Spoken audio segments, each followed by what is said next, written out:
Hola, ¿qué tal? Bienvenidos a Tenerife Winter Sessions, Guardia Tech Tenerife Dev. Y aquí estamos Luis, un servidor, y esperamos que os guste esta sesión. Pues nada, lo primero de todo, dar las gracias a los patrocinadores, porque sin ellos no sería posible. Canarias.com, Intelequia, Salesianos, Tech System, Prodware y Encamina. Pues nada, aquí estamos los Mendas. Rubén Toribio, ese soy yo. Trabajo como arquitecto 365 y también trabajo como developer de IA. Trabajo en DNB, es una empresa de certificaciones y demás. Y luego también estamos trabajando conjuntamente Luis y yo en una academia, academia o formación donde básicamente estamos enseñando pues todo lo que aprendemos sobre IA.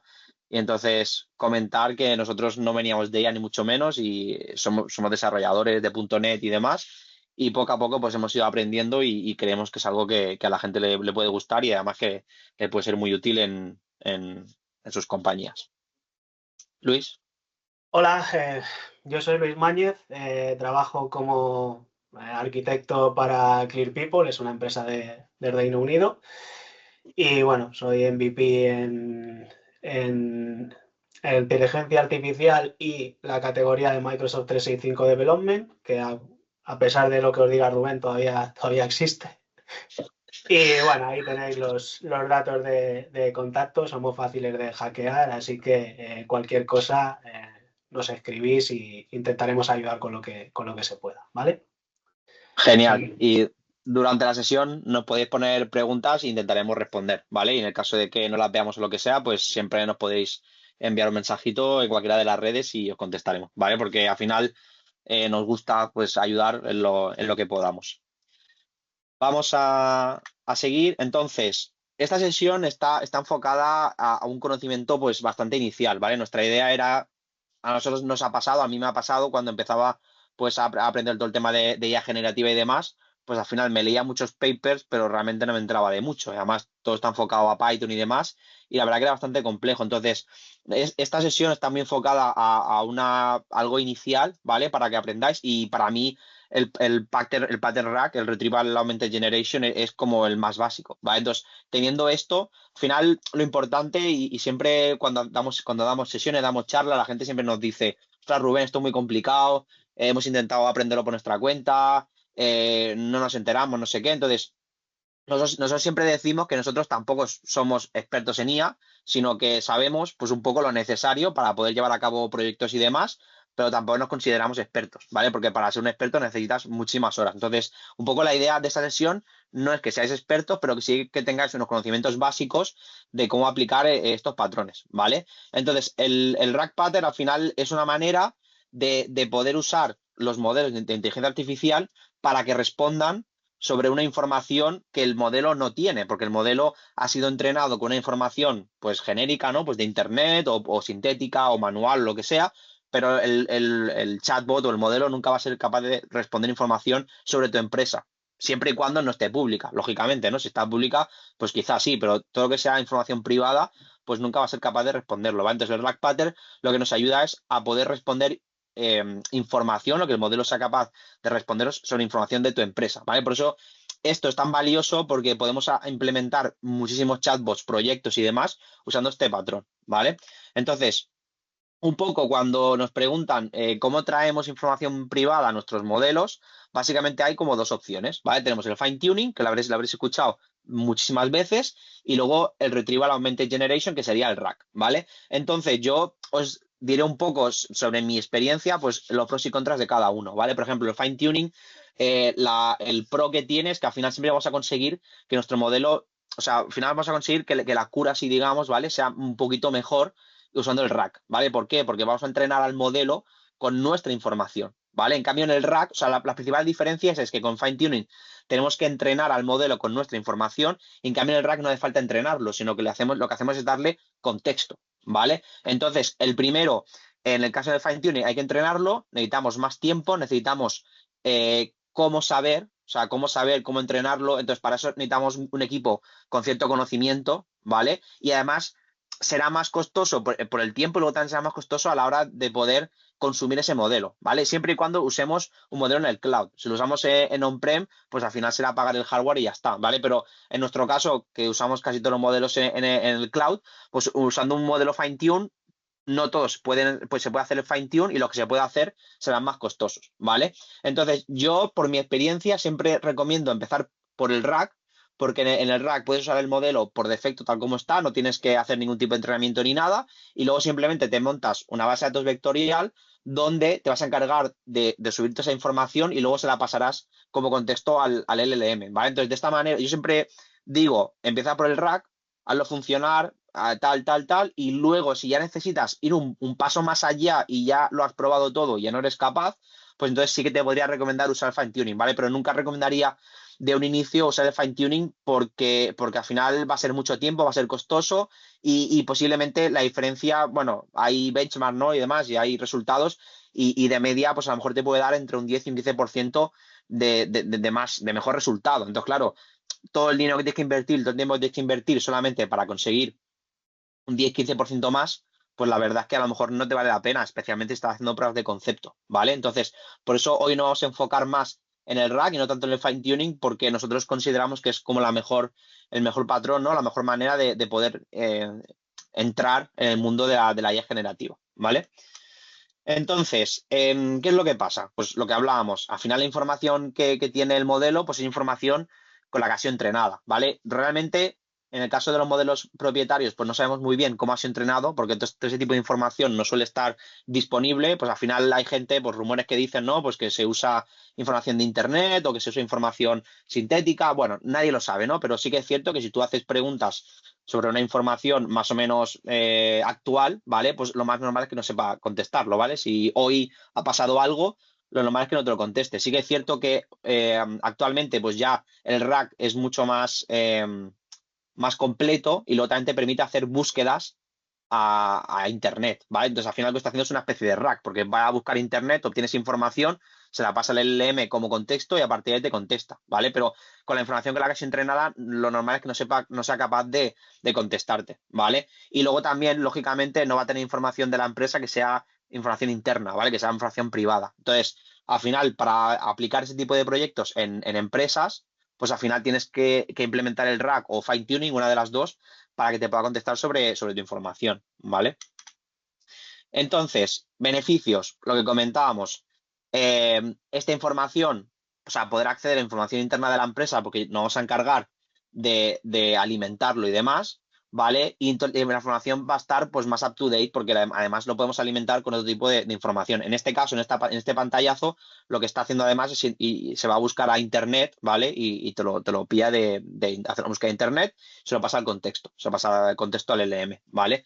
Entonces, son una de las ventajas. Para mí la más importante es el tema de acceso a información interna, porque al final es el tipo de proyecto estrella, al menos para este año pasado y este año. Ahora, lógicamente, hay muchos tipos de rack. Este es como el más básico. Luego tenemos el Struct Rack, que es con información estructurada. Luego tenemos también el Hybrid Rack. Tenemos también el Graph Rack, ¿vale? Al final, un poco lo que diferencia, un poquito la diferencia es qué información es la que usamos. Aquí en el rack es la información pues como más sencilla, ¿no? Pues es información pues básica, tenemos documentos, tenemos pues markdowns, o sea, es algo que es básicamente texto y además ya lo iréis viendo que a la que intentáis hacer ingesta de documentos con imágenes, con tablas, pues ahí se os va a complicar bastante, ¿vale? Entonces, por eso es como el más básico, porque eso es texto, ¿vale? Y entonces ese texto lo metemos en la base de datos vectorial y es un poco lo que nos ayuda a responder preguntas, ¿vale? Lógicamente hay escenarios mucho más complejos.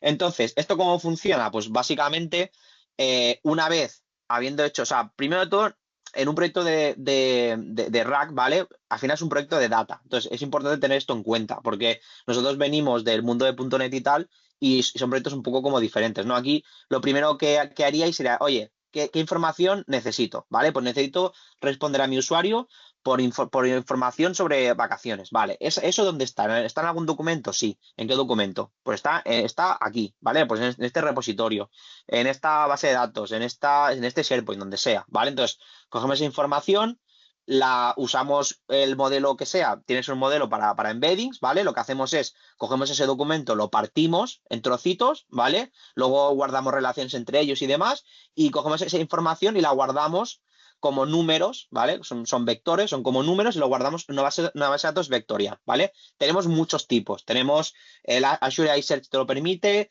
también te permite el SQL habilitarlo, también tienes Cosmos DB, tienes también Qdran, o sea, hay muchísimas, ¿vale? Entonces aquí tienes que elegir un poco lo que más te encaje con tu proyecto, ¿vale? Entonces cogemos esa información, la partimos en trocitos, la subimos como números a esa base de datos vectorial y entonces esa información ya tendríamos disponible, que es en este apartado es donde se llama Document Search, ya tendríamos disponible para ser usada, ¿vale? Entonces básicamente el usuario pregunta, nos vamos al Document Search, buscamos los trocitos que más se asemejen a lo que el usuario me ha preguntado, ¿vale? Cuando hacemos una búsqueda aquí puede ser hay de muchos tipos, puede ser texto, ¿vale? Pero aquí no vamos a sacar ningún beneficio. Puede ser vectorial y luego puede ser híbrida, ¿vale? Entonces siempre voy a recomendar usar la búsqueda híbrida porque al final tenemos lo mejor de los dos mundos. Haremos la búsqueda de texto, obtendremos una serie de resultados, haremos vectorial, una serie de resultados, entonces luego esto se mezcla y luego se hace un rerank, ¿vale? Que al final lo que hace es, pues, posiciona los más relevantes al principio, ¿vale? Entonces, siempre recomendaré usar el híbrido, usar híbrido, ¿vale? Porque tenemos las queries de los dos tipos. Entonces, cuando tengamos esta información, esto se lo pasaremos al modelo, que puede ser cualquiera, o sea, decir, pues inicialmente teníamos los de OpenAI, luego se agregaron modelos open source, ahora tenemos también el DeepSeek, el Kiwen de Alibaba, entonces ahora tenemos muchísimos modelos, ¿vale? Que además están disponibles también en Azure. Entonces, estos modelos obtienen esta información como contexto y a partir de aquí te responden. Entonces, ¿qué problemas os encontraréis en vuestros proyectos de RAG, de IA generativa? Pues normalmente suele fallar más en la parte de búsqueda de información, ¿vale? Pues la información no está bien almacenada, no está bien tagueada, no es correcta, etcétera, etcétera, ¿vale? Porque claro, ¿qué es lo que pasa? Que si yo la información que le estoy alimentando es incorrecta, la solución va a ser incorrecta. O sea, es decir, uno de los mayores problemas que yo me encuentro siempre es que la gente se piensa que el modelo va a hacer magia. O sea, es decir, que el modelo va a ser capaz de acertarlo de manera correcta sin tener la información. Y eso es totalmente falso. O sea, es decir, si tu información no es correcta, o sea, es decir, el modelo lo va a hacer incorrecto, ¿vale? Entonces es shit in, shit out. O sea, es decir, si tú le metes información que no es válida, la respuesta va a ser no válida. Entonces, siempre en un proyecto de IA generativa o de este tipo, siempre habrá que trabajar mucho la parte de data, ¿vale? Porque si la parte de data no está bien, el modelo no va a ser capaz de contestar de manera correcta, ¿vale? Entonces, aquí tenéis un poco, pues una especie de esquema, ¿vale? De cómo funcionaría, ¿no? Pues empezaríamos por la parte del indexing, haríamos una extracción de la información, pueden ser Words, pueden ser PDFs, lo que sea. Haríamos luego la parte de chunking, que lo que haríamos sería cortar en trocitos. Esto también es muy interesante porque también hay un chunking strategy, decir, oye, ¿cuál es el tamaño ideal? Pues no hay una respuesta correcta. Depende de cada proyecto, pues tendremos más o menos tamaño, ¿vale? Entonces, lógicamente, si es un documento muy, muy largo, pues a lo mejor habrá que hacer un tamaño un poquito más largo, y si el documento es más pequeñito, pues a lo mejor lo podemos hacer todo del tirón o lo partimos en menos partes, ¿no? Entonces, ese tipo de cosas lo iréis viendo. Una herramienta que os va a ayudar mucho es hacer la evaluación, ¿vale? Que la evaluación básicamente en esta presentación no hablamos de ella, pero la evaluación básicamente es poder hacer una batería de preguntas, coger todas esas respuestas y luego poder darle como una especie de score, ¿no? Una especie de resultado. Entonces, eso os va a venir muy bien porque podéis hacer pequeños cambios en la parte del chunking, en la parte del extraction, en la parte del embedding, y podéis ir viendo un poco los resultados, ir viendo si esos cambios son para mejor o para peor, ¿vale? Entonces, en esta presentación no hablamos,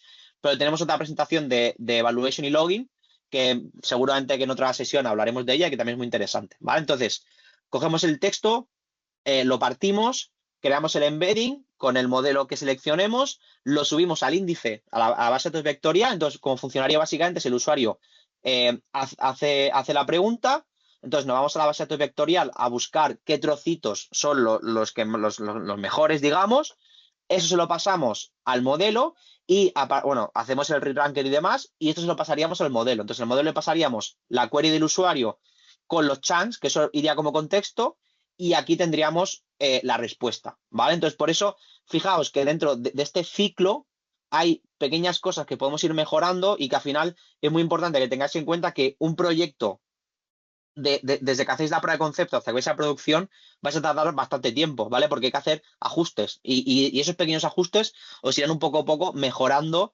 ese resultado, ¿vale? Entonces, no es, nos ha pasado, es decir, hacer una prueba de concepto que funciona más o menos y decir, va, venga, pues vas a producción el mes que viene. No, el mes que viene no, vas a tardar o sea, vamos a tardar un poco de tiempo hasta que seamos capaces de refinarlo bien, ¿vale? Entonces, quedaos, o sea, esta imagen resume muy bien cómo funciona un rack, ¿vale? Y es un poco como la clave. Quedaos con esto y a partir de aquí pues ya iremos hablando de más cosas, ¿vale? Entonces, lo que hablábamos de la prueba de concepto a producción, ¿qué cosas vais a tener en cuenta? Pues tenemos que escalar, ¿vale? Tenemos que escalar tanto en el website que usemos como la base de datos vectorial, también como el modelo. En el modelo también hay que tener en cuenta que también hay una serie de restricciones, ¿vale?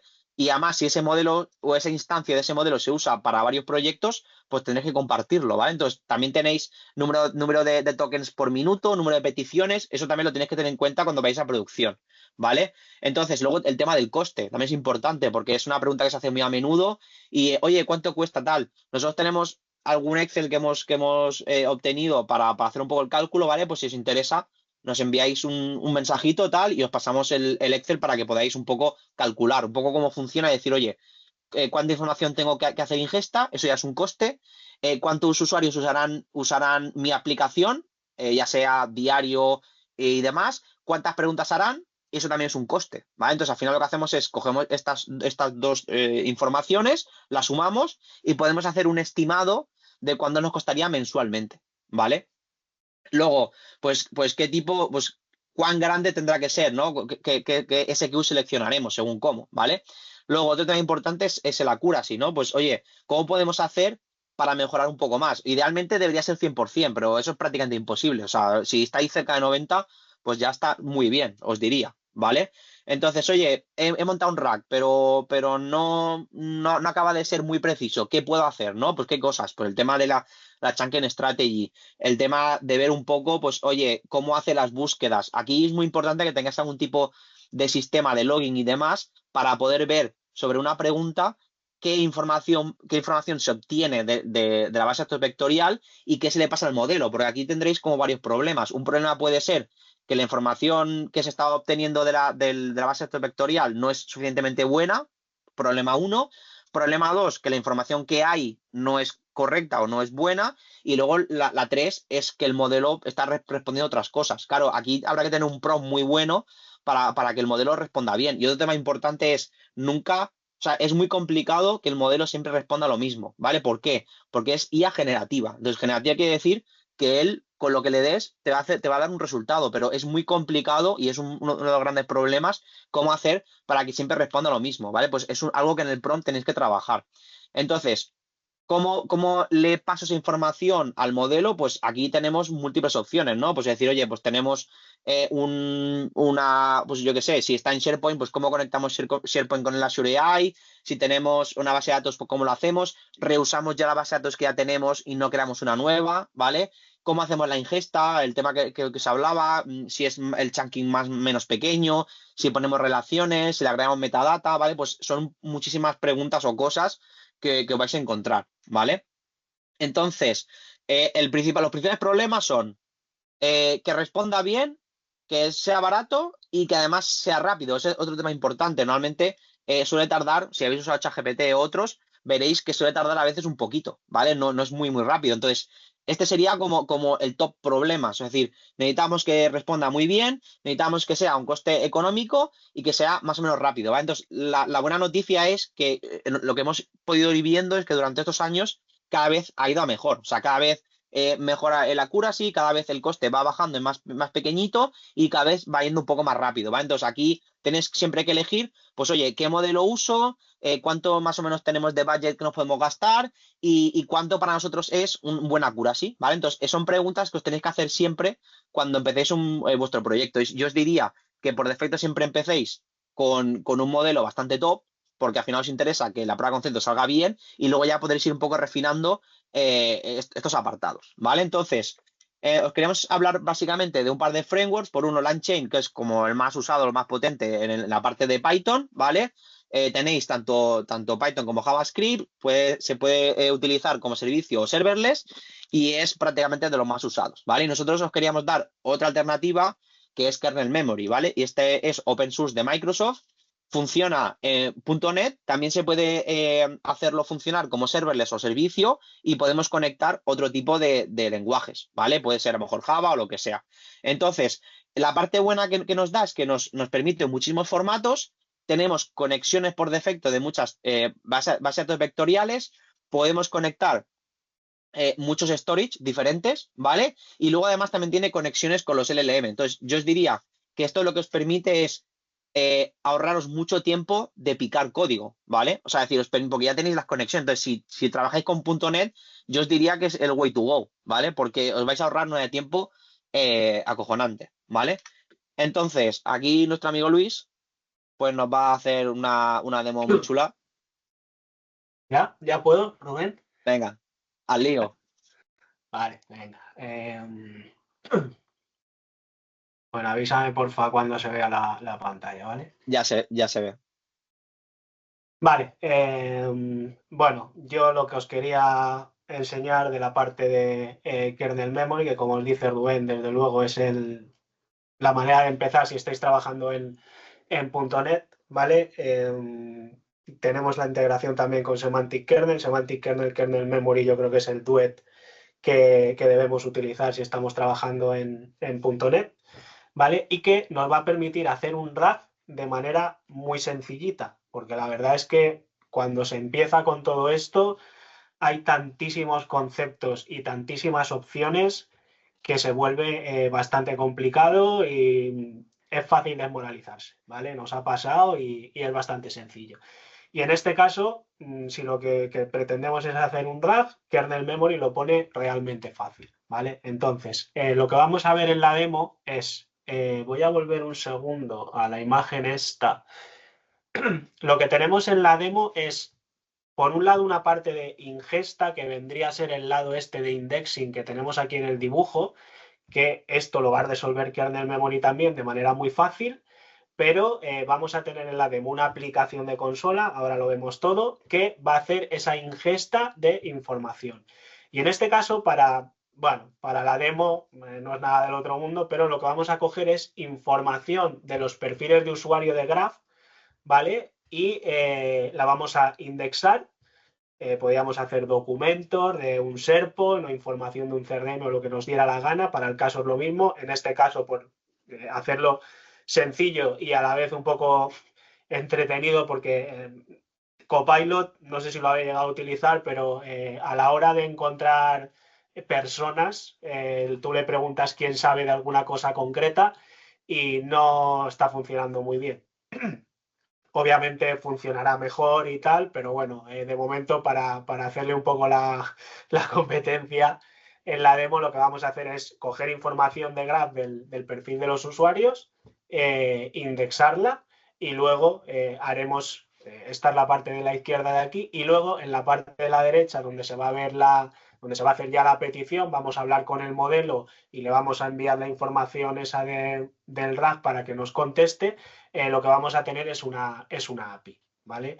Y luego además la demo tiene un añadido por si hay gente del mundo SharePoint, no la vamos a ver en vivo y en directo, pero hay un webpack de SharePoint en SPFX que va a consumir esa API, ¿vale? Con lo cual le está dando una interfaz de usuario para poder trabajar, ¿vale? Lo que pasa es que, bueno, seguramente no la vayamos a ver en la demo por falta de tiempo, pero bueno, que sepáis que está. ¿Y por qué estoy hablando, digo que sepáis que está? Bueno, porque hay un repositorio en GitHub, ¿vale? Bueno, en este caso está en mi perfil de usuario, es fácil de encontrar, vais a GitHub Luis Mánez y ahí lo tenéis, Tenerife Winter Session 2025, ¿vale? Están tanto las slides como la demo completa, ¿vale? Entonces, empezamos ya en el código, ¿vale? Lo que os digo, hay una parte que la he montado en una aplicación de consola, que hemos llamado esto de Experience Indexer, que va a coger la información de los perfiles de usuario de Graph y la va a indexar utilizando kernel memory, ¿vale? Con lo cual, lo primero que os quiero enseñar de aquí es los diferentes paquetes que tenemos que utilizar para trabajar, en este caso, con kernel memory, ¿vale? Hay un paquete core, hay un paquete que es el conector con Azure OpenAI y luego tiene otro paquete para el conector con Azure Search, ¿vale? Lo que vamos a hacer es, a la hora de trabajar con el modelo va a ser Azure OpenAI. A la hora de trabajar con la base de datos, en este caso vectorial, va a ser Azure AI Search, pero tenéis conectores para CUDRAM, para Postgre y para otras bases de datos vectoriales. Y en este caso vamos a utilizar el Azure AI Search, ¿vale? Luego, además, estamos utilizando el SDK de Graph para hablarnos con la API de Graph y sacar la información de los perfiles de usuarios que vamos a coger para hacer esa indexación, ¿vale? Más cosas. Hay un fichero JSON, ¿vale? Donde, por un lado, hay una sección de Azure Active Directory porque como nos vamos a hablar con la API de Graph, sí o sí vamos a necesitar tener una aplicación registrada en nuestro Azure Active Directory con los permisos contra Graph para poder leer de los perfiles de usuario, ¿vale?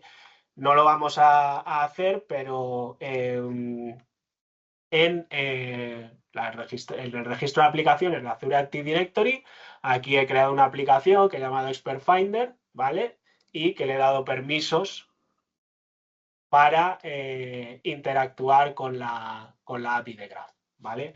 Una cosa importante es que estamos utilizando para esta demo, estamos utilizando el beta endpoint de Graph porque lo que está es cogiendo información del perfil de usuario de una sección de proyectos y de una sección de skills, si no recuerdo mal, que todavía no están disponibles en el V1. Hay que utilizar el beta endpoint. Entonces, os cuento esto porque no vamos a poder hacer permisos de aplicación a la hora de consultar Graph, lo vamos a tener que hacer con un usuario concreto y por eso en la parte de la configuración, aparte del Client ID, está la parte esta de usuario y contraseña porque vamos a requerir hacer la conexión a Graph con un usuario y un password concreto. Esto es totalmente no recomendado para sistemas en producción. Pero como en este caso los permisos de aplicación no están disponibles en el beta endpoint, pues lo vamos a montar de esta manera, ¿vale? Para la demo. Eso con respecto a la parte de Azure Active Directory, que es básicamente para hablarse con la API de Graph. Luego la parte de kernel memory, que es la que más nos interesa, se configura de la siguiente manera. Tenemos una sección para lo que son la generación de los embeddings, le podemos especificar esos embeddings, cómo los vamos a, contra qué modelo los vamos a montar, ¿vale?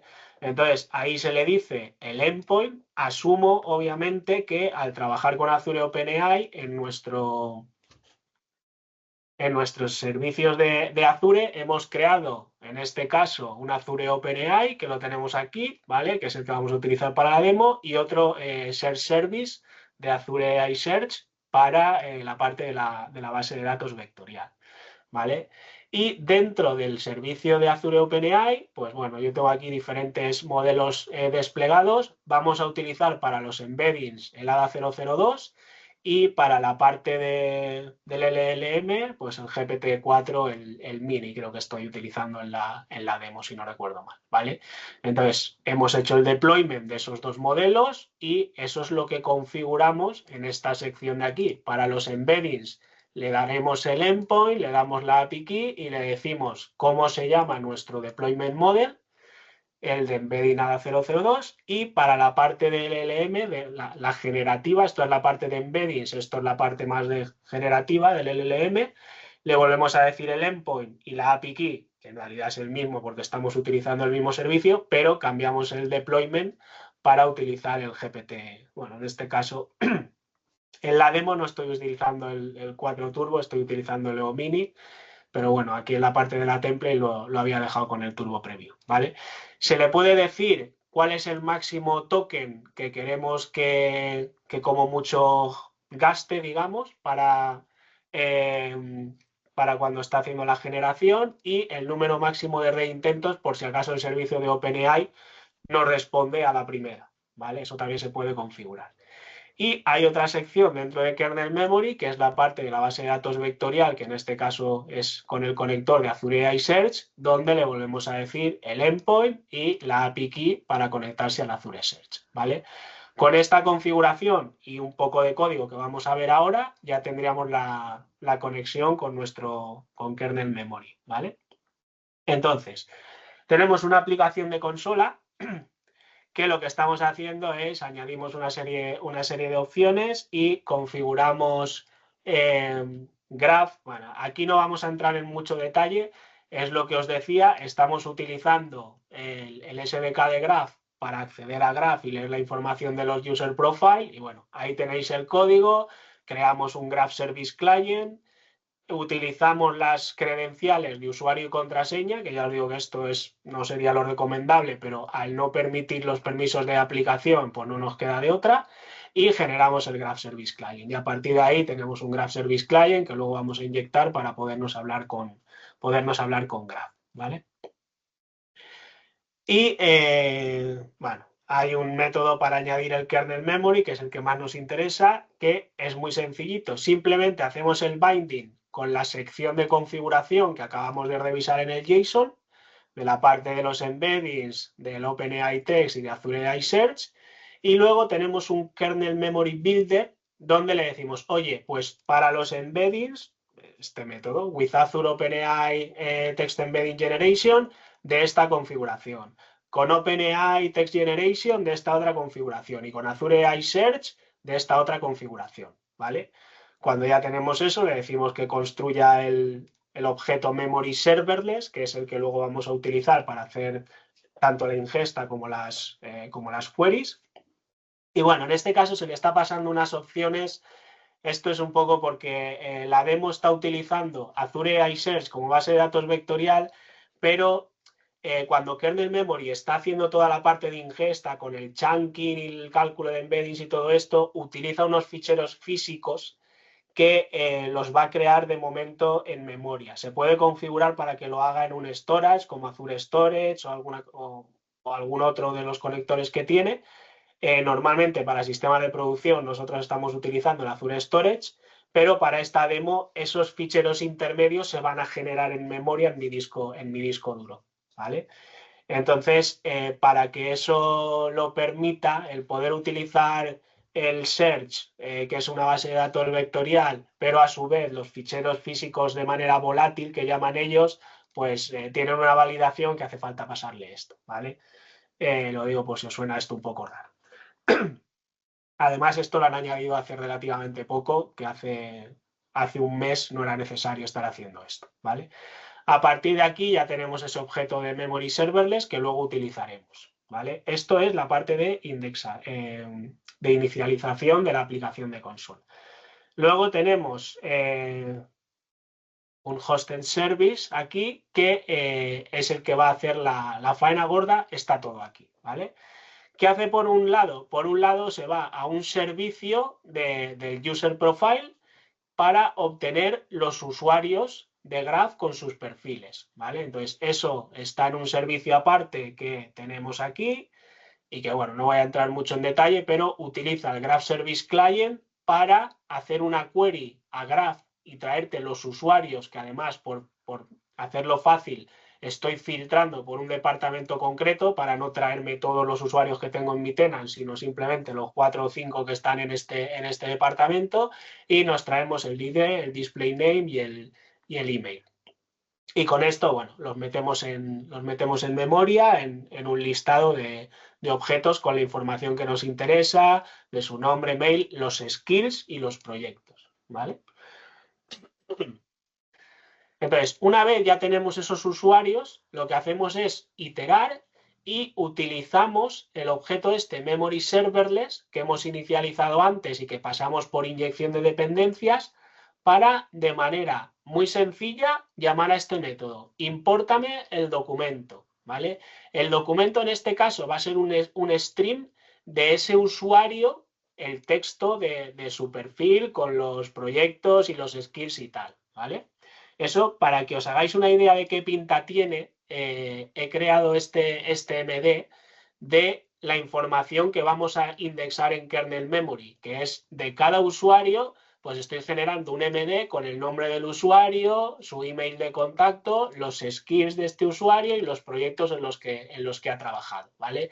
Esto es lo que se está montando en este add-stream de aquí con este método de generar el usuario con formato de Markdown, y es lo que luego vamos a pasarle al kernel memory. Kernel memory soporta documentos MD, incluso webpage HTML directamente. Si tienen acceso público, le podemos decir que index una web pública.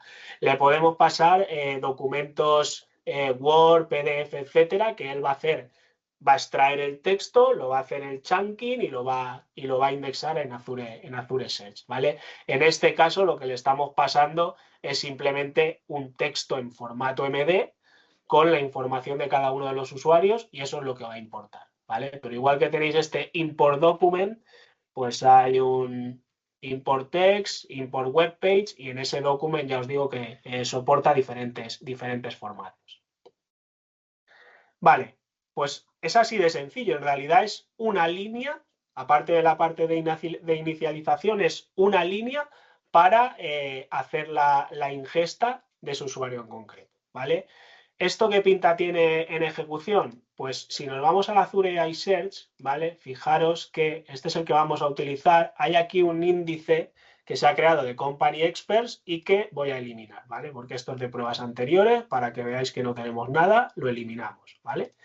Y ahora vamos a ejecutar la aplicación de consola. Estoy en la aplicación de consola esta de Esper Indexers, vamos a hacerle el double run, y si no he roto nada, pues ahora va a generar otra vez el índice en Azure AI Search y va a indexar la información de estos 4 usuarios que las estoy sacando de su perfil de Graph, ¿vale? Entonces, dice que ya ha terminado todo, con lo cual aquí ha debido de aparecer, ya tenemos otra vez el índice de Company Experts. ¿Y qué pinta tiene la información indexada por kernel memory? Pues bueno, fijaros que lo que hace es que de cada chunk que ha generado, lo que hace es meter un ítem en Azure Search, lo que es un documento de Azure Search, ¿vale? Y tiene pues un identificador, tiene una serie de tags, y además estos tags son ampliables, es decir, nosotros cuando indexamos un documento podemos añadir nuestros propios tags, clave valor. Los que empiezan por guión bajo son cosas internas del propio kernel memory que luego utilizará para sus películas, pero nosotros aquí podríamos decirle departamento X o ese tipo, lo que queramos añadir, al final son tags, ¿vale? Y luego kernel memory permite filtrar también por ese tipo de tags, cosa que va a ser muy útil. Luego está el parámetro este de payload, que aquí está el trozo de texto concreto, ¿vale? Que ha indexado de ese chunk, donde en nuestro caso, como era un MD, pues al final está el texto de ese MD, de quién es este usuario, cuáles han sido sus proyectos, etcétera, ¿vale? Luego está los embeddings, que es la representación matemática de ese texto en vectorial, que aquí pues es un churro enorme que vamos a contraer, y ya está, no tiene más información. De cada chunk genera esa información. El payload es, digamos, lo importante, los tags son metadatos para lo que consideréis, y la parte de los embeddings para luego hacer las búsquedas, ¿vale? Vale, pues eso en la parte de... Vale, pues esto es lo que se está almacenando kernel memory de cada uno de los chunks, ¿vale? Seguimos ahora, pasamos a la parte de la propia API, donde, bueno, tenemos otra vez la parte de settings similar no, idéntica a la que os acabo de enseñar, porque al final vamos a configurar kernel memory de la misma manera, con los embeddings, con la parte del LLM y con la parte de Azure AI Search, exactamente igual. Y lo que estamos haciendo aquí es configurar semantic kernel. En este caso vamos a utilizar también semantic kernel, ¿vale? No vamos a entrar en detalle porque nos estamos ya quedando sin tiempo, pero lo que vamos a usar es, para lo que es la parte generativa de preguntarle al modelo, vamos a utilizar semantic kernel, que a su vez, con un plugin de semantic kernel, va a utilizar kernel memory para traerse la información del Azure AI Search que tenga relevancia y generar la respuesta, ¿vale? Entonces, bueno, la manera de configurar semantic kernel, pues la tenemos aquí. También hace falta un builder de esto, se le pasa la información Azure OpenAI con el endpoint, la API key, etcétera, ¿vale? Y a partir de ahí, pues ya lo vamos a poder utilizar en nuestro código. Entonces, en este caso lo que he creado es un endpoint que es el de chat, que va a utilizar la parte del memory serverless de kernel memory y la parte kernel de semantic kernel para funcionar, ¿vale? Entonces hay un endpoint API chat donde lo que va a utilizar es el concepto de un prompt en semantic kernel, ¿vale? Que básicamente el prompt lo tenemos por aquí en un formato YAML, donde se le dice, oye, pues dada la siguiente lista de personas en un formato de Markdown que son expertos en un campo concreto, encuentra los expertos que son más relevantes a la pregunta que te está haciendo el usuario. Y aquí con este código lo que se le está haciendo es ejecútame el plugin de kernel memory con esta query y limitándome los resultados a dos elementos, ¿vale? Para la demo, para no complicar mucho la cosa. Esta es la pregunta y ya está. Si no sabes la respuesta, simplemente que no lo sabes. Esto es un plugin de Semantic Kernel. Hay por ahí sesiones que hemos hecho en otros eventos de Semantic Kernel. Si las queréis mirar, no vamos a entrar en mucho detalle, pero bueno, este sería el prompt, ¿vale? Entonces, vamos a verlo en funcionamiento, que creo que tiene más sentido que seguir mirando código. El código ya le podéis echar un vistazo cuando queráis. Ejecutamos la API. Vale, en principio ya está corriendo y si ahora nos vamos por aquí a un fichero de esto de HTTP, lo que estamos haciendo es una petición al chat endpoint y le estamos diciendo, oye, necesito completar una tarea en el proyecto que se llama Highgarden Website, ¿vale? ¿Quién me puede ayudar con eso? ¿Vale? Estamos buscando expertos que hayan trabajado en este proyecto, ¿vale? Entonces, le tiramos la petición. Y bueno, nos dice que nos puede ayudar en este proyecto, pues Jamie Lannister, porque ha trabajado en este proyecto anteriormente, o Olena Tyrell, que también en su perfil de Graph tiene puesto este proyecto, ¿vale? Con lo cual, nos hemos ido a Azure iSearch, hemos recogido, hemos tirado esta query en embeddings, nos hemos traído los resultados más relevantes y se los hemos pasado al modelo y hemos generado la respuesta, ¿vale? Y en principio, pues ya está, no me voy a enrollar más porque no nos queda mucho más tiempo. Pero bueno, como os digo, lo tenéis el código fuente, podéis descargarlo, echarle un vistazo, preguntarnos cualquier cosa por LinkedIn, Twitter o por donde nos encontréis. ¿Vale? Pues nada, Rubén, vamos a cerrar esto. Genial. Oye, pues nada, lo dicho, muchas gracias a todos. Cualquier duda nos podéis comentar y espero que sea un primer pasito para iniciaros con el tema de la IA generativa. Y de nuevo, gracias a los patrocinadores. Gracias, un saludo. Hasta luego.